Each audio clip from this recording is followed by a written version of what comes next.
actually quite thankful for the pause of having to buy a new battery, because I forgot that I wanted to change the oil before I started running the engine. As you can see, it's definitely dirty. So let's go ahead and take care of that right quick. Get it nice and cleaned up.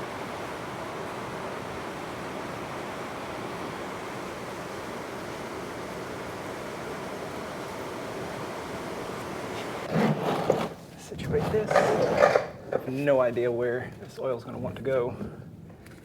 So, looks like it'll probably come straight down, but we'll get a socket on that first and see how hard it is to break.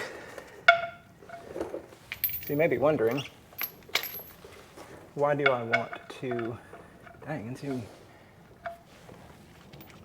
give it an even larger socket. There we go. What's that? 19.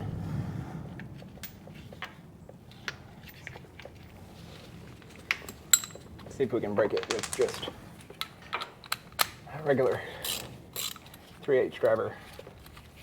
There we go.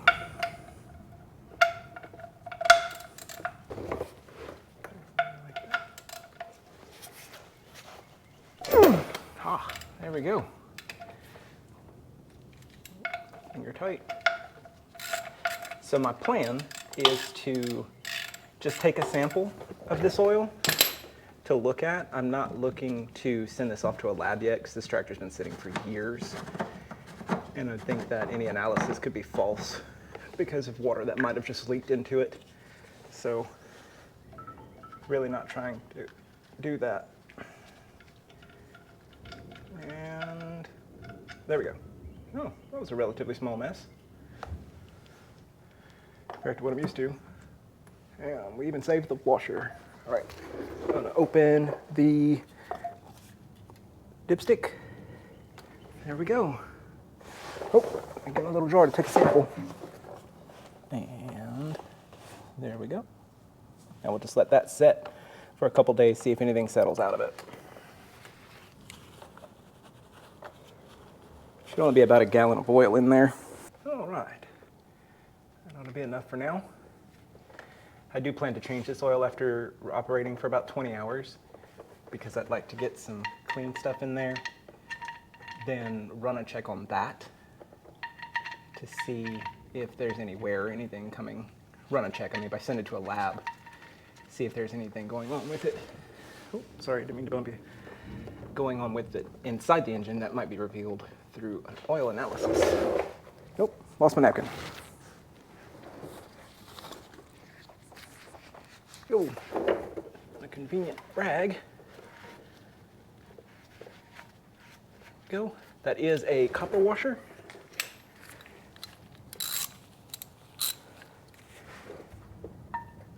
So it needs to be tight, but not crazy tight.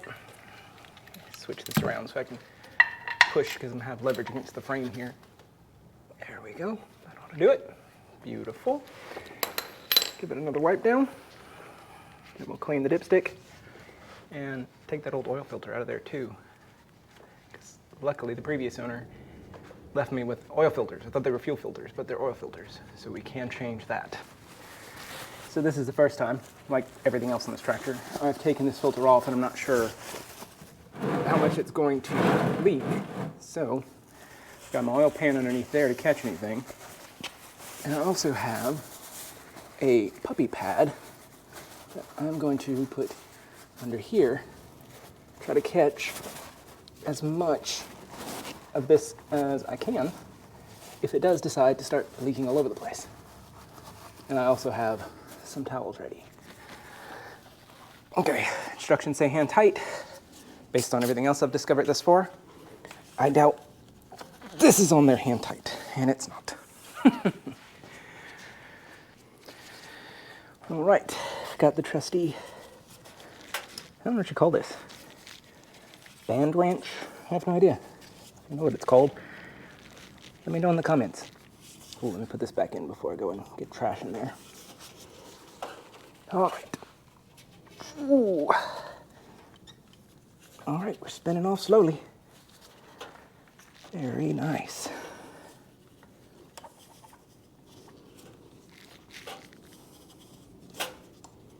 There we go. A lot of dirt. I might tighten that up and get my brush around in there so we don't get any dirt in the actual oil system. Better yet, use the power of air.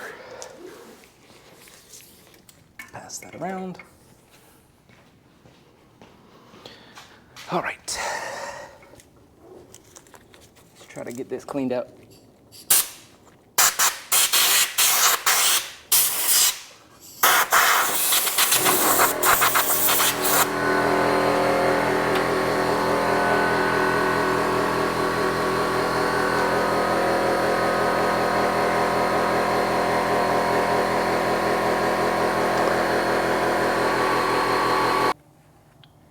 What's interesting is that this filter was bone dry, but that's not surprising. Like I said, this engine hasn't run in months, and there's nothing in there. It's dry.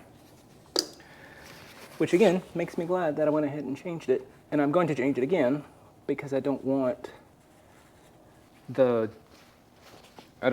whatever debris is still in here to run out. Just cleaning up some trash that got into there and making sure our seal is nice and clean. Our sealing surface is nice and clean. Go. Voila. All right, grab a new filter and some oil. Put a fresh bead of oil on there, like so. I'm just gonna compare these. Yeah.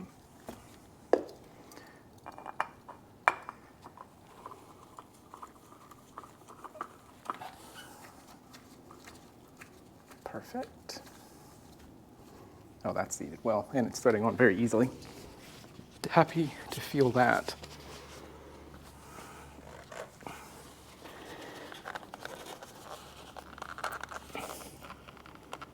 There we go. All right, let's put some oil in there now.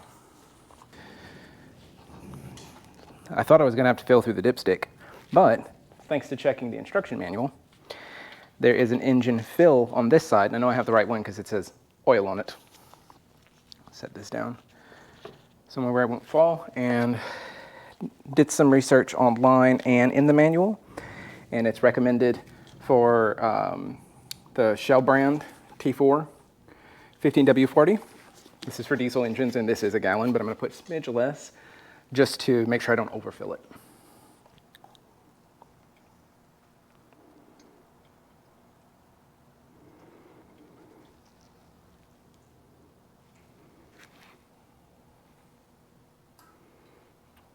About a half a quart shy, so I'll leave it at that for now and put some more in it after I turn over the engine a bit and possibly get it running.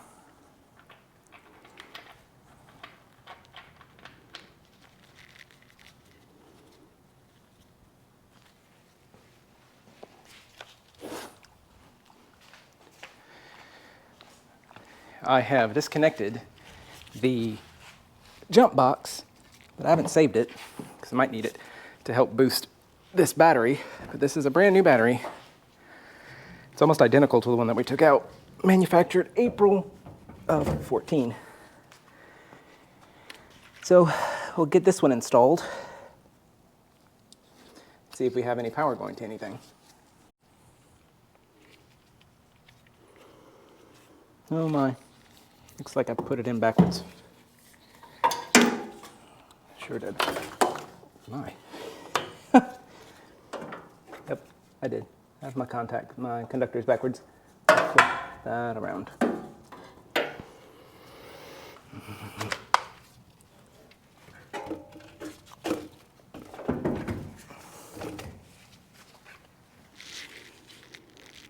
That's better. Okay, I'll start with a positive.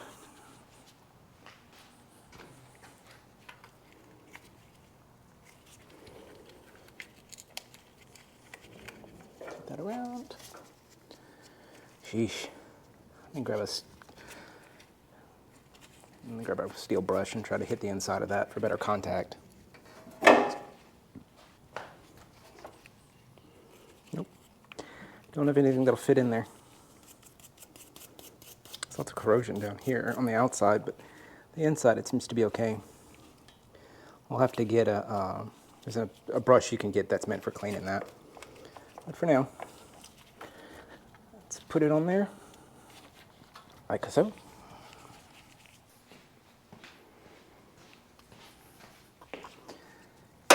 This other side,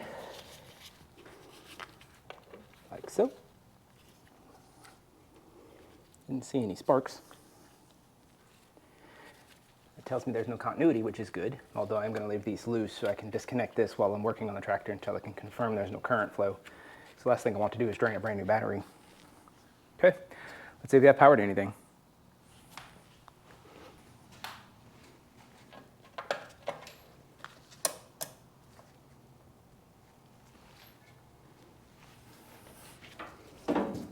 Nope.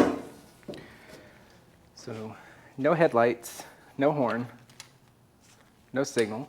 Oh wait, key's completely off though. Ah, we have headlights. So we have power. I think we have a headlight. Yeah, we do. Signals? Nope.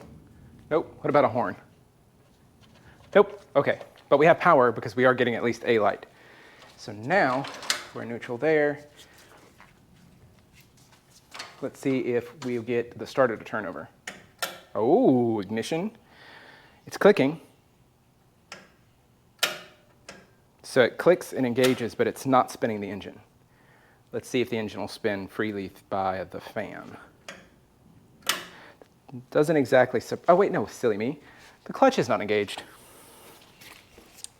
Of course it's not going to spin. Oh. Take the pressure relief off. Nope, she's still not wanting to turn. Well, at least it's engaging, or the solenoid is engaging, trying to pop the starter and get that to engage. I know this is in neutral. The clutch is down, so nothing is touching the engine. And she won't spin over. So,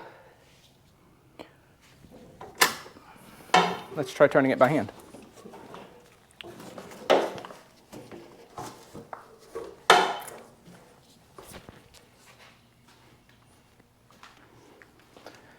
Okay, let's see if we can turn it by the fan. Get this coolant overflow bottle out of the way. That was another blessing in disguise. Had it turned over, this fan might have hit it. There we go. Get that little cap back on. There we go. Beautiful. Okay. Nope, belt is slipping. Not surprised there. So we're going to need to get this battery out of the way, and I can see the harmonic balancer down here. Let's see if we can get it to spin with a ratchet.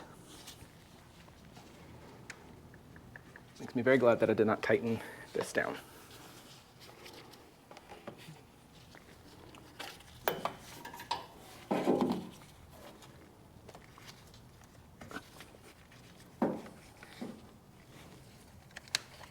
There we go. Not there. Let that drop. Come on. Got the battery out of the way. Okay. Let's have a look at the harmonic balancer in here.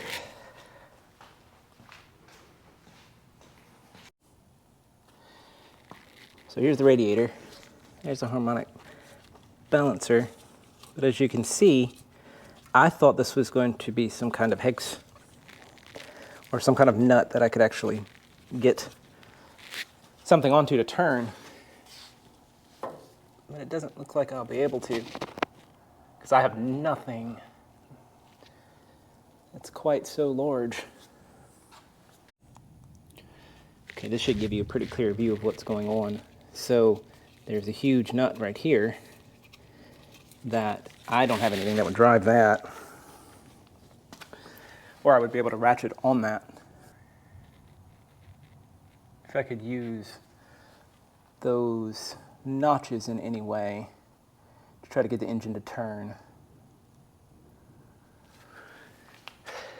Which you can see from that angle. So if I try to turn using the fan, the belt just slips. that actually turning the engine? Oh, what did you look at that? Very nice. So all I'm doing is using my hand to keep tension on the belt. And it's rotating. Oh, there we go.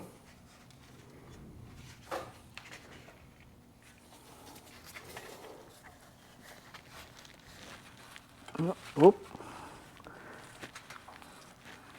Okay, we'll go the other way now. See if we can get it to loosen up. Let me go disengage the, not disengage, engage the pressure relief. See if that makes it a little easier for us to spin it.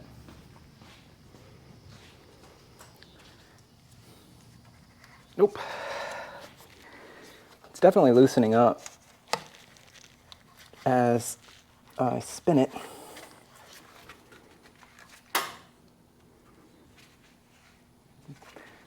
That click you heard was the pressure relief valve closing.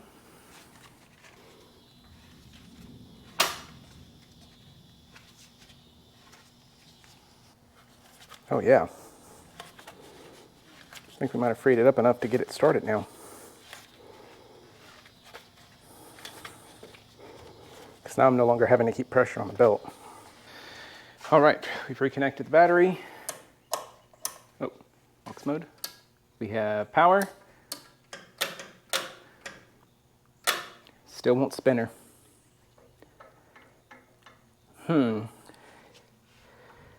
I'm wondering if we might not have a bad starter.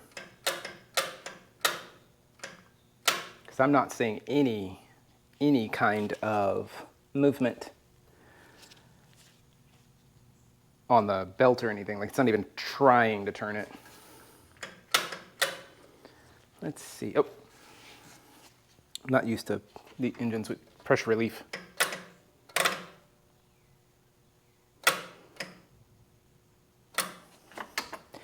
I don't know. Always pop the starter off. That's one bolt. It's 2 bolts right there. Yeah. Let's pop the starter off and see. Well, I'll confirm it's getting power first, and then see if off the tractor it'll spin. Do we have a... This is in neutral. Oh, this might not be in neutral. That we haven't confirmed. So let me try pressing the clutch and giving it a try. Since we know the engine spins. Press the clutch, that disengages the PTO. Compression is open. Nope.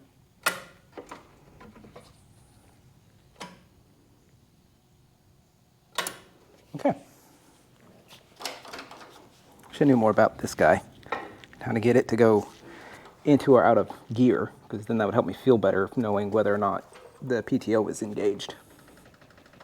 I doubt it is, but oh,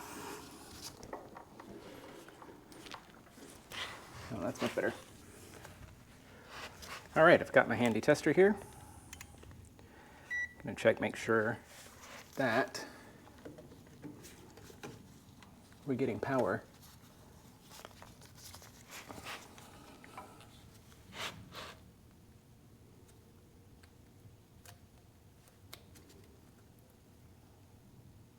Oh, aux is off.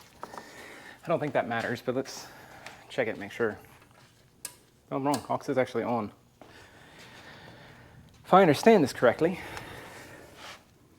we should be getting power directly from the battery through this solenoid, which connects on this side, goes to the starter.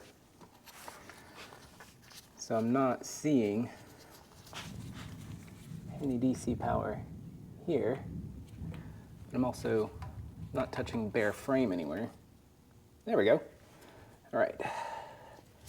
Do this in such a way that you can see.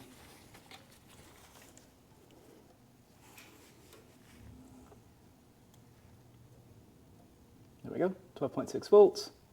On the other side through the solenoid, almost nothing. Beautiful. All right, I'm gonna get some alligator clips, hook this up with alligator clips to make sure that this is actually powering on and allowing power through to the starter. I'm gonna grab some alligator clips.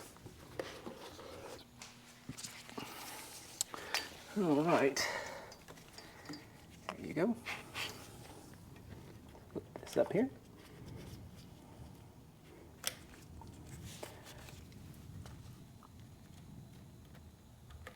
Voila. Hook this up here. Make sure we have a good ground connection. 12.6, beautiful. There we go. Now if I turn the key, it should allow power to flow. Oh, that's not good. It's only 1.5 volts.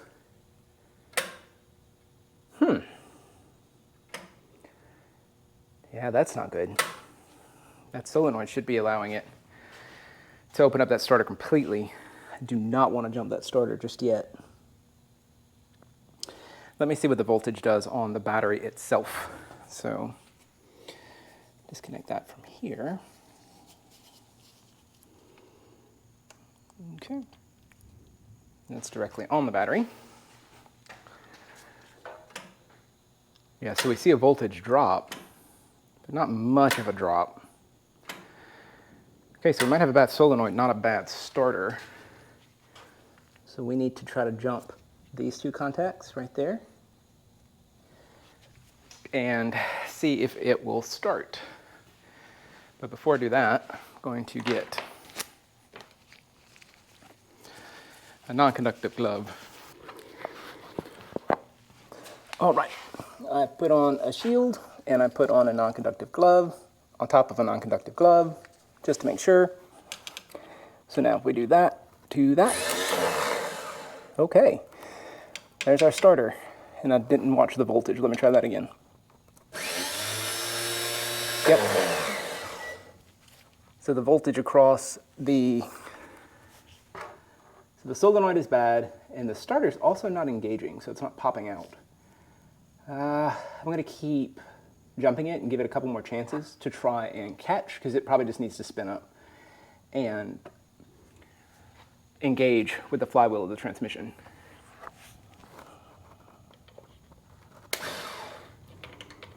Oh goodness. I can do this more constructively.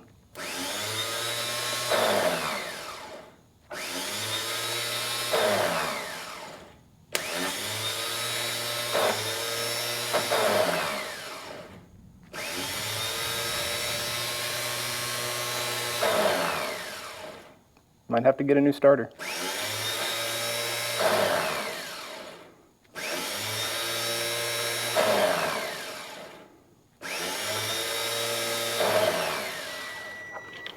Oh. Power back up, please. Thank you. I'm going to try with the key one more time. Nope. All right, folks.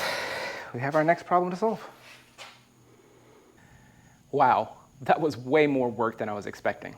But I am glad that you're along for the journey.